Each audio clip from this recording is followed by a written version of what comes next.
আমি এক লাইন বেশি বুঝি। প্যান্ট খুলে না। আসসালামু আলাইকুম, আমি রকি আবির। আমরা কেউ কথা খুব বেশি বুঝি, আবার কেউ একদম বুঝিই না, মাথার উপর দিয়ে যায়।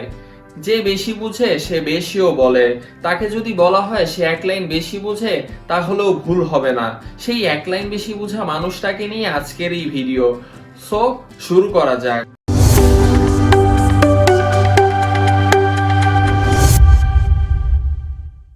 এক কোম্পানির ইন্টারভিউ পর জয় ভাইয়ের ইন্টারোগেশন করছেন। ওনারা দেখেন জয় ভাইয়ের এডুকেশনাল কোয়ালিফিকেশনে না বিএসসি, এমবিবিএস, বিএ কিছুই নেই, আছে শুধু এক লাইন বেশি বুঝি। ভাইয়ের যুক্তি হলো উনি যেই কাজটা করতে পারবেন সেটা আর অন্য কেউ করতে পারবে না, সে ডাবল এমবিবিএস হলেও।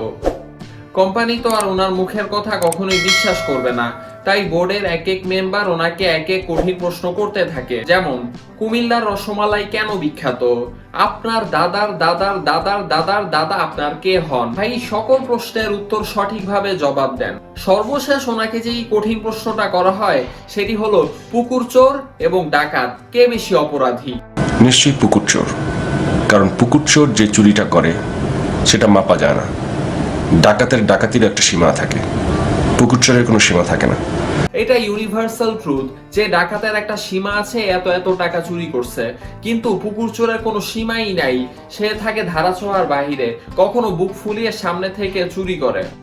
স্যার, এই মুহূর্তে আমি একজন পুকুর চোর আপনাকে ধরিয়ে দেব। আপনার কোম্পানির জিএম লিঙ্কন সাহেব অকশনের 3টা গাড়ি বিক্রি করে 10 লক্ষ টাকা তার অ্যাকাউন্টে জমা রেখেছেন। আপনার অফিসের কোনো অ্যাকাউন্টে সেটা দেখায়নি। সে একজন পুকুর চোর স্যার। স্যার, তিনি তো এভাবে স্বীকার করবেন না। আপনি যদি আমাকে পাওয়ার, স্যার, মায়ের উপর কোনো ওষুধ নেই। ইয়েস, একদম ঠিক, মাইনের উপর কোনো ওষুধ নাই। দেখি কেমন কাজে আসে। আপনাকে আমি 12 টাকা দিলাম, আপনি প্রমাণ করেন যে উনি চুরি করেছেন। ভাইয়ের এক লাইন বেশি বুঝাতে কোম্পানি অনেক উপকৃতই হলো, পুকুর চোর ধরা পড়লো, অথচ প্রশ্নকর্তা উনিই ছিলেন। তার চাকরি একবারে খাওয়ার দরকার নাই, তাকে একটা শাস্তি দেন স্যার। শাস্তিটা হচ্ছে স্যার, এই অফিসের সামনে দাঁড়িয়ে সে বারবার উদ্ঘোষ করবে আর বলবে আমি চোর, তাতেই তার শাস্তি হয়ে যাবে স্যার। আমি চোর। শাস্তিটা সেই হইছে। চুরি এমন একটা ফ্যাশন হইছে আজকাল যে বুক ফুলিয়ে চুরি করবে, অথচ তাকে চোর বলা যাবে না। জয় ভাইয়ের অফিস কলিগ সারিকা ভাইয়েরই এক লাইন বেশি বুঝার দক্ষতায় খুবই ইন্সপায়ার হয়। ওনার নায়িকা হওয়ার খুব শখ। উনি জয় ভাইয়ের কাছে জানতে চাইলেন উনি নায়িকা হতে পারবেন কিনা। উনি নিজেকে সুন্দর দাবি করেন, এমনকি নিজের সৌন্দর্যের সাথে অন্যান্য নায়িকাদেরও কম্পেয়ার করেন। বলেন তো আমি নায়িকা হতে পারবো কিনা? বাংলাদেশে কোনো নায়িকা আছে আমার মতন সুন্দর? বাংলাদেশ বাদ দেন, বলিউডের কোনো নায়িকা আছে? ক্যাটরিনা কাইফ, শিল্পা। ওই মুহূর্তে ওনার বয়ফ্রেন্ডের কল বেজে ওঠে। অফিস তো 5টা পর্যন্ত। তোমাকে চাকরি করতে কে বলেছে? তুমি তো হবে নায়িকা। নায়িকা হওয়ার বেলায় আপত্তি নেই, অথচ জবের বেলায় এত আপত্তি। বিএফ এর সাথে কথা শেষ হবার পর জয় ভাই সংশয় প্রকাশ করেন পিএফ এর সাথে সেরিকার বিয়ে আদৌ হবে কি না, কারণ ভাই ফিউচার বলে দিতে পারতো।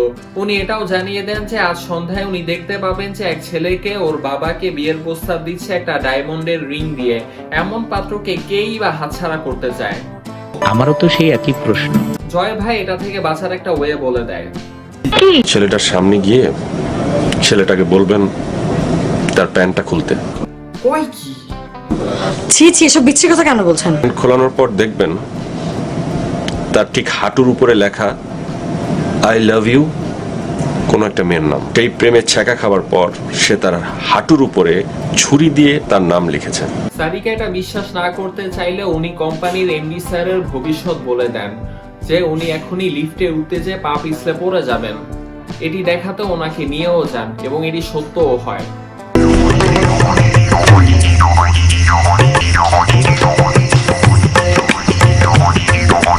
সারিকা এবার ভাইয়ের কথা বিশ্বাস করলো এবং ভাইয়ের কথা অনুযায়ী অ্যাকশন নিল। প্যান্ট খুলেন, আপনাকে বলছি প্যান্ট খুলতে, আপনি প্যান্ট খুলেন। ফ্যান খুলে তো এটা খারাপ দেখায় না। প্যান্ট খুলেন। আমাদের আমি সব করব, ফ্যান খুলবো, খুলবো আর কি হয়েছে? হায় রে, বেড়ার মান ইজ্জত খাইলো। কি লেখা? আই লাভ ইউ নীলা। তুমি বুঝতে পারতেছো এই লোক এই নীলা মেয়ের সাথে 12 বছর প্রেম করছে, তুমি এই লোকের সাথে আমাকে বিয়ে দিবা? আপনার সঙ্গে আমার মেয়ের বিয়ে দেব না, ব্যাস। ভাইয়ের কথা 100% মিলে গেল আর বিয়েটাও ভাঙলো। ভাইয়ের উপর আবারও খুব ইমপ্রেস হলো এবং সেই সাথে একটা শকিং নিউজও পেল। যে ছেলেটির সাথে আপনি প্রেম করেন সে কিন্তু মোটেও ভালো লোক না। আপনি ছাড়া আরো 2টি মেয়ের সাথে সে প্রেম করে। বিকেল 5টায় আপনি যদি ধানমন্ডি ক্যাফেতে যান তাহলে দেখবেন অলরেডি সে তার 2 প্রেমিকাকে নিয়ে ফ্যাসাদে পড়ে গেছে। আপনি যদি যান you will be the third one. দেখি এবার কি হয়। লুচ্চাড়ারে দিল জুতার বাড়ি। খুবই স্বপ্ন ছিল নায়িকা হবার, আর ওর সাথে আমার রিলেশনটা ছিলই নায়িকা হবার স্বপ্নটাকে ঘিরে। নায়িকা হওয়ার স্বপ্ন বাস্তবায়নের জন্য রিলেশন, বাহ, সবকিছুই সার্থক। কিছু করার নেই, এটাই বাস। এমডি স্যার জয় ভাইকে নিজের চেম্বারে ডেকে বলে ওনার নিজের চেয়ারে মন বসে না, ওনার মন ভাইয়ের চেয়ারে পড়ে থাকে। কেন? কারণ ভাইয়ের চেয়ারের পাশে সারিকা বসে। ভাই যেহেতু 1 লাইন বেশি বুঝে, তো বস ভাইয়ের কাছে সারিকার সাথে প্রেম করার ট্রিক্স চায়। ইটিশ পিটিশ কেমন আমি করতে পারি কত? তুমি একটু আমার সাথে ওর প্রেমটা ঘটায় দাও। আপনি এখন সারিকার সামনে গিয়ে বলবেন আই লাভ ইউ। শুধু বললেই হবে না, দুজনে নাচতে হবে। আইসে উইটে পয়রা গেল আর উঠতেই পারে না, আবার কয় নাচবো, দেখি কি করে। Love you more than I can say. Love you more than I can say. Love you more than I can say.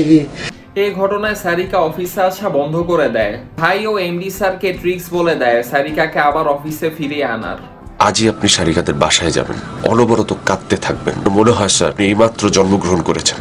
ভাই এটা কেমন সম্ভব, সদ্য জন্ম নেওয়া শিশুর মতো কান্না করা? কেউ যদি কাজ না হয় স্যার, সারিকার 2 পা জড়িয়ে আকুতি মিনতি করতে থাকবেন। কোম্পানির এমডি পা ধরবো?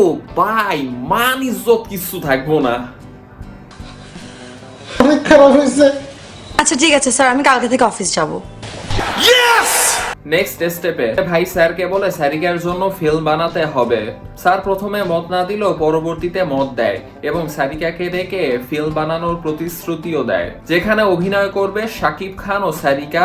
ফিল্মের নাম হবে জঙ্গলে ভালোবাসা।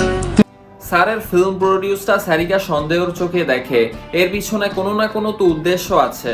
ফার্স্টে ফিল্ম বানাবে, পরে বাসায় বিয়ের প্রপোজাল পাঠাবে। সবকিছু শুনে জয় ভাই বলে ও সব কিছুই হবে না। স্যার আজকালের মধ্যে মারা যাবে। চান্দা 10 টাকা খালি খাস আর মোটা, আর আমরা আলা শুকায়া যাই। মাটির তলে গেলে তোর শরীরটা কেমন শুকায়া যায়। ভাই যেটি বলেছিল ওটি সত্য প্রমাণিত হলো। পুলিশ ইনভেস্টিগেশনে প্রথমে অফিসার ভাইকেই সন্দেহ করে, কারণ উনি আগেই বলে দিয়েছিলেন যে এমডি স্যার মারা যাবেন। না না, উনি খুনি হবেন কেন? উনি 1 লাইন বেশি বোঝেন, উনি ভবিষ্যৎ বলে যেতে পারে। সারিকার সাপোর্টে পুলিশ অফিসার নিজের ভবিষ্যৎ জানতে চাইলে জয় ভাই বলেন, আপনার স্ত্রী আপনার সবচেয়ে ঘনিষ্ঠ বন্ধুর সাথে প্রেম করে। বাসায় ফোন করুন, ফোনটা ধরবেন আপনার স্ত্রী। অফিসার ক্ষিপ্ত হয়ে ফোন করলো আর ফোনটা ওনার ওয়াইফই তুললো। সবচাইতে অবাক করার বিষয় হলো যার সাথে প্রেম করছিল ওটাই আসল খুনি। খুনি বা নিজেই জয় ভাইয়ের কাছে উপস্থিত হয়ে কান্নাকাটি করে। জয় ভাই জানায় উনি খুব শীঘ্রই পুলিশের হাতে ধরা পড়বেন এবং ওনার ফাঁসি হয়ে যাবে। তবে ভাই বাঁচার একটা উপায় বলে দেয়। আপনি 1.5 কোটি টাকা আপনার কাছে রেখে আপনার যত টাকা আছে সব টাকা ট্রাকে বস্তার মধ্যে ঢুকিয়ে ওরাতে ওরাতে ঢাকা শহরে ঘুরবেন। ভাইয়ের কথা মতো খুনি তাই করে।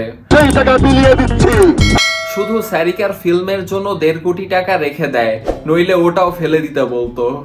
চেক দিয়া আপনি একটা ছবি বানাবেন।